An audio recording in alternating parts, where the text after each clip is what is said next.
Di mana toh kali ini kita akan menjawab pertanyaan gimana caranya supaya bisa pede tampil di sosial media.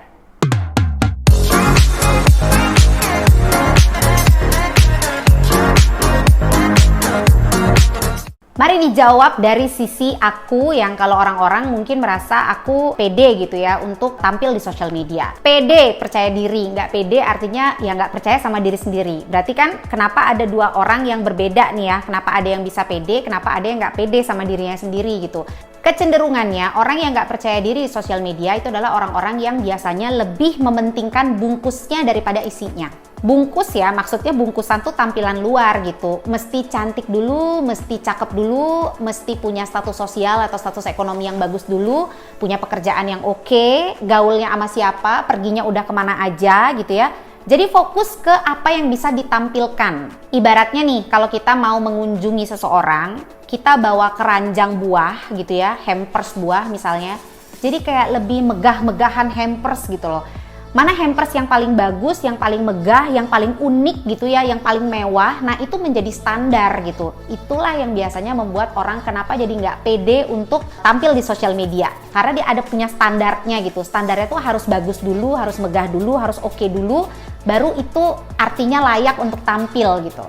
Nah itu dia kenapa orang-orang jadi terlihat kecil banget gitu ya dibandingkan sama orang lain gitu. Dia merasa kayak kalau dibandingkan sama orang lain tuh dia nggak ada apa-apanya, atau dia merasa kayak aduh apa sih aku dibandingkan sama orang lain yang bungkusnya lebih keren di luar sana, gue mah nggak ada apa-apanya, terus ngapain lah posting-posting, ya udahlah ya nggak usah gitu.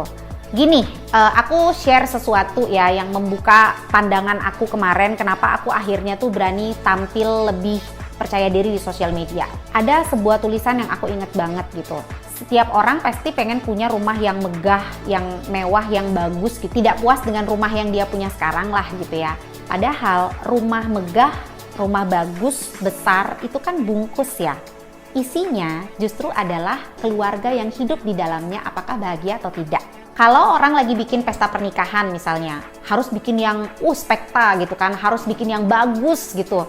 Harus yang paling gimana gitu kan. Padahal sebenarnya isi dari sebuah pernikahan itu adalah kesetiaan, cinta, kasih, ketulusan, dan mengalah. Terus semua orang pengen jadi orang kaya gitu kan. Orang kaya itu kan bungkusnya. Padahal sebenarnya isinya adalah seberapa sering dia bersyukur dan seberapa sering dia merasa bahagia. Nah balik lagi ke tampilan luar yang tadi gitu. Orang cantik, orang yang cakep gitu, yang kelihatan cetar banget di sosial media itu bungkusnya. Padahal sebenarnya isinya adalah bagaimana hatinya dan juga kepribadiannya. Dapat nggak sih intinya? Kalau aku merasa isi itu jauh lebih penting gitu. Karena isi bisa dibagi-bagi. Kebayang nggak sih kamu punya sesuatu, makanan, tapi kamu cuma punya bungkusnya doang, isinya udah nggak ada. Kamu mau bagi bungkus-bungkusnya doang gitu, nggak akan ada artinya kan, itu akan jadi sampah doang. Tapi kalau kamu punya isi yang banyak, isi itu yang bisa dibagi gitu. Mungkin kamu bisa berbagi kebaikan, mungkin kamu bisa berbagi kata-kata yang positif, kamu bisa berbagi ilmu, berbagi semangat, berbagi hal-hal yang baik yang bisa bikin orang feel better gitu loh. Karena itulah yang dibutuhkan sama orang di keadaan seperti sekarang ini. Jadi tips PD bersosial media ala aku adalah jangan terjebak untuk posting bungkusan yang menarik, yang keren gitu. Instead of kamu mikirin isinya. Karena kalau kamu udah mikirin bungkusnya dulu, itulah yang akan membuat kamu jadi nggak posting-posting. Karena kamu selalu merasa bahwa ada orang yang jauh lebih baik daripada kamu, selalu gitu. Standarnya yang kamu pakai balik lagi bungkus, bukan isi. Stop mikirin bungkus karena isi jauh lebih penting.